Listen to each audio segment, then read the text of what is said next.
Hello students, welcome to my channel commerce booster. बच्चे, last video में हमने accounts के कुछ टर्म डिस्कस किए थे। जिसने भी लास्ट वीडियो नहीं देखी वो प्लीज़ देख ले। अब हम कुछ न्यू टर्म्स डिस्कस करेंगे और इस चैप्टर को फिनिश करेंगे। तो चलिए बच्चे स्टार्ट करते हैं। 23rd point, bad debts. When the goods are sold to a customer on credit, if the amount becomes irrecoverable due to his insolvency or some other reasons, the amount not recovered is called bad debts. देखो बच्चे, bad debts का मतलब होता है कि वो सारे debtors पता है आपको, लास्ट वीडियो में मैंने आपको बताया था, डेटर्स वो सारे बंदे जिनसे हमने पैसा लेना है। तो बैड डेट्स वो बंदे होते हैं जिनसे हमने पैसा लेना है लेकिन किसी वजह से वो पैसा नहीं दे पाए। जैसे देखो, आपका साल शुरू हुआ 1 अप्रैल को एंड ख़त्म हुआ 31 मार्च को, और कुछ बंदे थे जिनसे आपके एंड तक 31 मार्च तक पैसे ड्यू थे। जैसे कि 50,000 रुपये ड्यू थे राम से। तो राम आपके साल जब ख़त्म हुआ, जब भी पैसे नहीं दे पाया, तो अगले साल के लिए जो राम होगा वो क्या हो जाएगा? Bed debts. कहने का मतलब है कोई भी बंदा जिसको आपने गुड्स बेचे हैं, किस पर? उधार पर, ठीक है। And if the amount becomes irrecoverable, और उससे आप पैसा रिकवर नहीं कर पाओ due to his insolvency. Insolvency का मतलब क्या होता है वो अभी मैं आपको नेक्स्ट पॉइंट में बताऊंगी। और for some other reason the amount not recover is called bad debts. कहने का मतलब है कि किसी भी रीजन से जब आप अपने डेटर से पैसा नहीं ले पाते, कोई भी रीजन उसका हो सकता है, उसको हम कह देते हैं bad debts. Next point is outstanding expenses. देखो बच्चे, ये बिल्कुल इजी पॉइंट है। आउट मतलब बाहर, स्टैंडिंग मतलब खड़े। आप इसको ऐसे याद रख सकते हैं कि वो सारे खर्चे जो आपके बाहर खड़े हुए हैं, जो अभी भी बकाया है, आपने पे नहीं करे, वो ही होते हैं आपके आउटस्टैंडिंग एक्सपेंसेस। देखो, outstanding expenses when some expenses which are not to be paid at the end of accounting period due to one reason or the other। कहने का मतलब है वो सारे खर्चे जो आप पूरे अकाउंटिंग ईयर में पे नहीं कर पाए किसी भी रीज़न से। जैसे देखो, आपका साल ख़त्म हो गया 31 मार्च को, जब आप नए साल में आए 1 अप्रैल को, तो आपका पिछले साल का 2 महीने का रेंट बकाया है। तो वो 2 महीने का रेंट इस साल के लिए क्या हो जाएगा? Outstanding expenses. वो सारे खर्चे जो पिछले साल के इस साल में ड्यू हैं, ड्यू मतलब बकाया है, वो क्या हो जाता है? Outstanding expenses. 25th point, bad debts recovered. कई बार क्या होता है कि जो आपके बैड डेट्स होते हैं उनकी रिकवरी हो जाती है। जैसे देखो, एक आपका रेंट देना था आपके किराएदार को, और वो छोड़ के चला गया था पिछले साल, लेकिन वो 2 से 3 साल बाद वापस आ गया और आपको रेंट पे कर दिया। तो उससे क्या हुआ? आपका जो बैड डेट्स था, आपका जो डेटर था, उसकी रिकवरी हो गई। तो कई बार बैड डेट्स की रिकवरी हो जाती है, उसी को हम कहते हैं bad debts recovered. Sometimes it happens that the bad debts previously written off are recovered.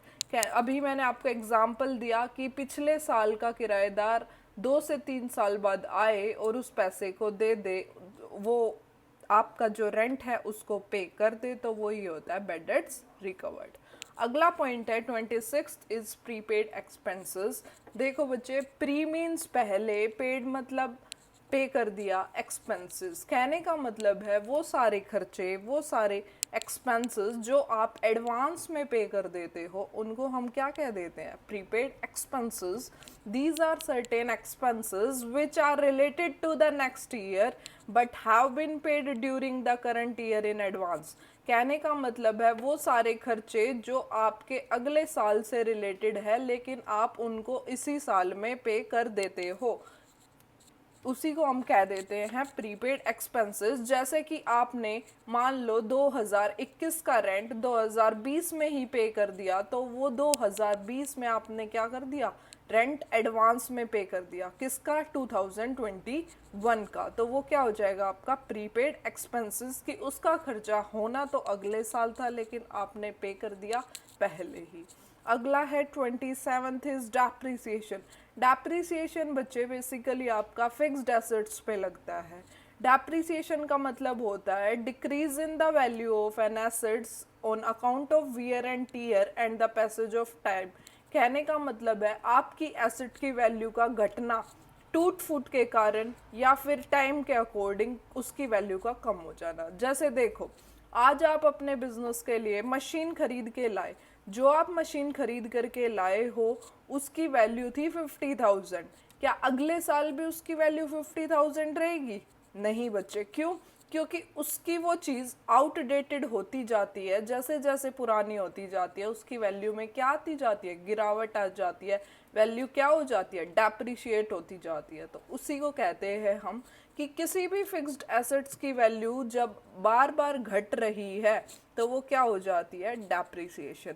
It is a business expenses and it is not paid in cash. बच्चे ये आपके बिजनेस का खर्चा है, लेकिन इसको हम कैश में कभी भी पे नहीं करते। क्यों नहीं करते? क्योंकि ये एक्चुअली आपकी फिक्स्ड एसेट्स की वैल्यू को कम करना ही डेप्रिसिएशन है। 28th point is solvent, the persons who is liable to pay his debt।